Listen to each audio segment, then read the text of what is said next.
Hello guys, welcome to our channel. तो movie के starting में दिखाया जाता है कि बुलबुल जो कि 5 साल की है, उसकी शादी एक बड़े ठाकुर से हो जाती है।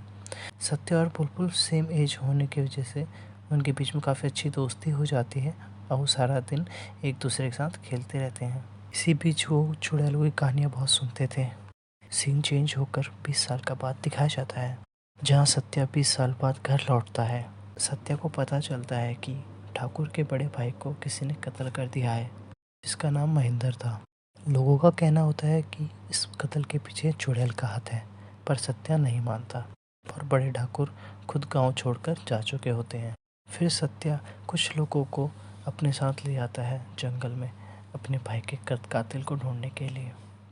पर चुड़ैल को ढूंढते वक्त एक आदमी जो उनके साथ होता है वह मारा जाता है और सत्या ये समझता है कि ये किसी इंसान का काम है। सत्या को एक बात खटकती है कि सुदीप उसके घर बार बार क्यों आता है और वो बुलबुल के हमेशा पाँव क्यों चेक करता है।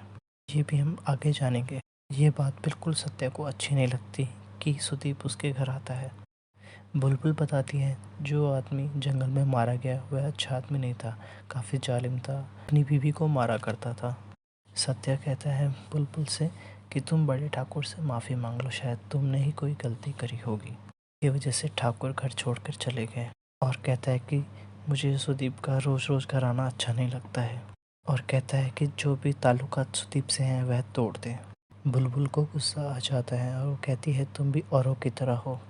कहानी हमें फ्लैशबैक में दिखाई जाती है, जिसमें ये दिखाया जाता है कि विनोदनी इंद्रजीत जो कि बड़े ठाकुर हैं, वो इंद्रजीत को हमेशा भड़काती रहती हैं कि बुलबुल और सत्या बड़े हो चुके हैं, साथ ही जवान हो चुके हैं, तुम्हें उनके खिलाफ कुछ करना चाहिए। बड़े ठाकुर विनोदनी की बातों में आकर सत्या को लंदन भेज देते हैं पढ़ाई के लिए और सजा के तौर पर बुलबुल को काफ़ी मारता है और इतना मारता है कि वह उसके पाँव तोड़ देता है। तब गांव के डॉक्टर जो कि सुदीप है उसे बुलाया जाता है और गांव वालों से कहता है कि कोई बुलबुल के पाँव को हाथ न लगाए, क्योंकि बुलबुल अधमरी हालत में होती है। इलाज के दौरान ही बड़े ठाकुर घर छोड़कर चले जाते हैं। महेंद्र जो कि बड़े ठाकुर का छोटा भाई होता है, वह इस चीज़ का फ़ायदा उठाता है और बुलबुल के पास आता है, बुलबुल के साथ दुष्कर्म करता है, इससे बुलबुल की मौत हो जाती है।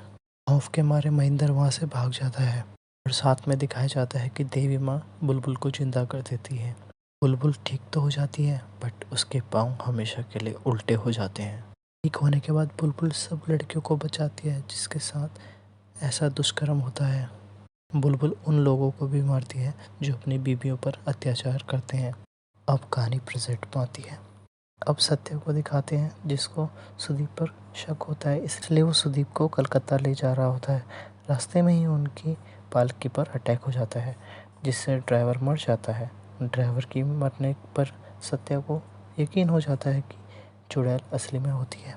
सुदीप बेकसूर है, चुड़ैल पर गोली चला देता है, साथ में जंगल को आग लगा देता है कि वो चुड़ैल मर जाए। सुदीप उसको बहुत कोशिश करता है रोकने और बताने की कोशिश करता है कि वह बुलबुल है, लेकिन सत्या कोई बात नहीं सुनता उसकी और सत्या जंगल में चुड़ैल को आवाज़ देता है।